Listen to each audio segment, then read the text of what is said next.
Okay, let's give you a tour of the dashboard.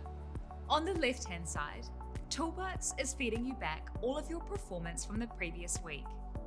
You can see your best writing skill from last week. And you can see the number of improvements that you've made to your writing, which is tracked by the AI. Underneath that, Toolbox shows you your top learning module from the past week. Plus your best scoring activity from the hundreds inside Toolbox. Now let's go to the other side of the dashboard. On the right side, you can see tasks that you've been set inside Toolbox that are due soon. This is both the tasks that your teacher may have set, along with our daily writing challenge. Toolbox has a bunch of writing skills it wants you to learn each year. From the main dash, you can tap on this quick link and be taken immediately to your next skill.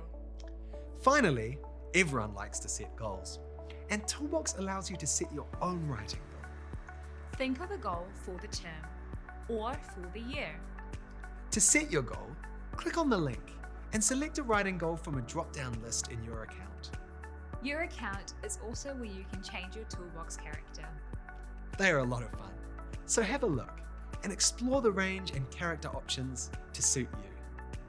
Along the top line menu is how you can navigate to other parts of the site. Every day, Toolbox releases a new daily writing challenge.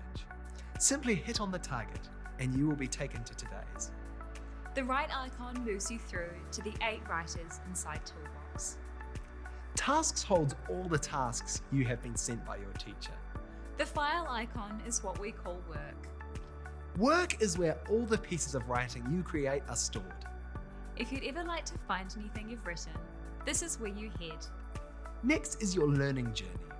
Here you'll find your own personal learning journey for the year, packed with writing skills to discover. There's your personal writing profile and your classes. That's the end of the highlights. In the next session, we'll start to explore these parts of Toolbox in depth.